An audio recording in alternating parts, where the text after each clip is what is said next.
ഞാൻ ശരിയാണോ? ചിന്തിക്കുക. നിനക്ക് സഹനങ്ങൾ ഉണ്ടാകാം, അത് നിന്റെ നന്മയ്ക്കാണ്.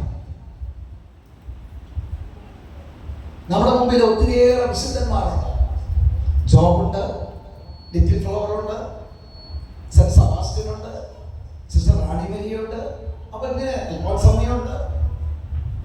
സഹനം നഷ്ടമല്ല, ലാഭമാണ്. ഇപ്പോൾ എന്റെ കാലിന് മുറിവൊന്ന് ഒന്നര കാലം വെച്ച് നിങ്ങളുടെ മുമ്പിൽ നിൽക്കാൻ എനിക്കൊരു നാണക്കേടുമില്ല.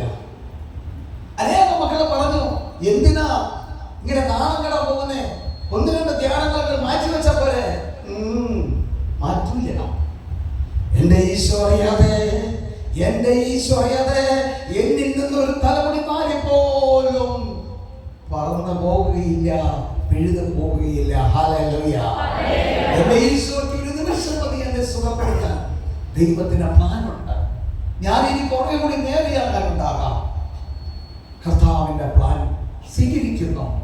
ഇതുപോലെ പരിശുദ്ധ അമ്മ സ്വീകരിച്ചതുപോലെ എന്നെ കേൾക്കുന്ന ദൈവ പൈതലെ സ്വീകരിക്കുവാൻ നമുക്ക് സാധിക്കുന്നുണ്ടോ? അവിടെയാണ് നമ്മൾ വിലയുള്ളവളായി മാറുന്നത്.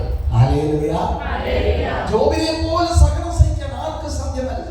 മക്കൾ പോയി, ഭാര്യ പോയി, എല്ലാം നഷ്ടപ്പെട്ടു. സ്വന്തം ശരീരത്തിലാണെങ്കിൽ പുഴുക്കളരിക്കുന്നു. മച്ചയിൽ നിന്ന് ഒരു ഓടിന്റെ ഇതുകൊണ്ട് പുഴുക്കളൊക്കെ പറക്കി കളഞ്ഞിരുന്ന് നിൽക്കുന്ന സമയത്ത് നീ പോകുന്നില്ലേ? ദൈവത്തെ വിട്ട് ഞാൻ എവിടെ പോവാനാ? അവിടുന്ന് അവനെ നഷ്ടപ്പെട്ടതെല്ലാം കൊടുക്കുന്നു, അതിന് ഇരട്ടിയായി കൊടുക്കുന്നു, എല്ലാം കൊടുക്കുന്നു. മോനെ പോലെ ഈ മണിക്കൂറിൽ നിനക്കൊരു മരുഭൂമി അനുഭവമായിരിക്കാം. ഒരു മരുഭൂമി അനുഭവത്തിലായിരിക്കാം നിങ്ങളോട് വന്നിരിക്കുന്നത്. അതായത് ഈ പിറവി കാലഘട്ടത്തിലേക്ക് അടുക്കുമ്പോൾ ഈ സഹന ജീവിതം നീ ഒന്ന് ചിന്തിക്കണം. ഇത് ഹാപ്പി ക്രിസ്മസ് വിദൂരമല്ല. ഉണ്ണീസോ പുൽക്കൂട്ടിലല്ല. നിന്റെ ഹൃദയത്തിൽ ജനിക്കണമെങ്കിൽ നീ ഒന്ന് പരിശോധിക്കണം. നിന്റെ സഹന ജീവിതങ്ങളിൽ എന്തെങ്കിലും സഹനങ്ങൾ നിരാശയോടാണോ നീ വഹിക്കുന്നത്? അത് ആനന്ദത്തോടെയാണോ?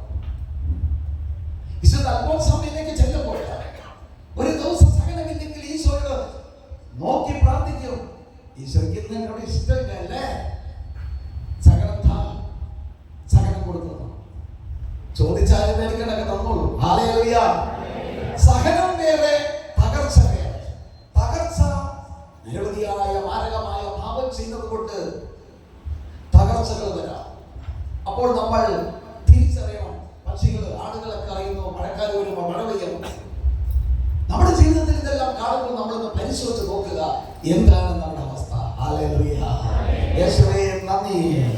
പല മക്കളും പറയണം, ഇത് പറയുന്ന ഇന്നലെ തന്നെ നമ്മുടെ ബിബിൻ പറഞ്ഞു വരുന്നു. ഒരു മോളവിടെ ധ്യാനിക്കുന്നു. ആ കൊച്ചു പറഞ്ഞു, ഒരു വിൽസൺ എന്ന് പറഞ്ഞൊരു മകന്റെ കൊച്ച്. ആ കൊച്ചു പറയുകയാണ്, എന്റെ ജീവിതത്തിൽ, എന്റെ കുടുംബത്തിൽ ഒരു സമാധാനം കിട്ടിയിട്ടില്ല. അപ്പൻ മദ്യപിക്കുകയും കലവും കാര്യങ്ങളും.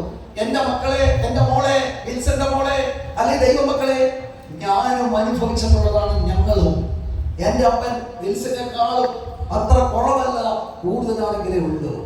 മോനെ നമ്മുടെ ജീവിതത്തിൽ ഇതുപോലെയുള്ള സഹനങ്ങൾ നമുക്ക് തരുമ്പോഴാണ് നാളത്തെ ഒരു പുത്തനുണർവ്, ഒരു ഹാപ്പി ക്രിസ്മസ് നമുക്ക് ലഭിക്കുക.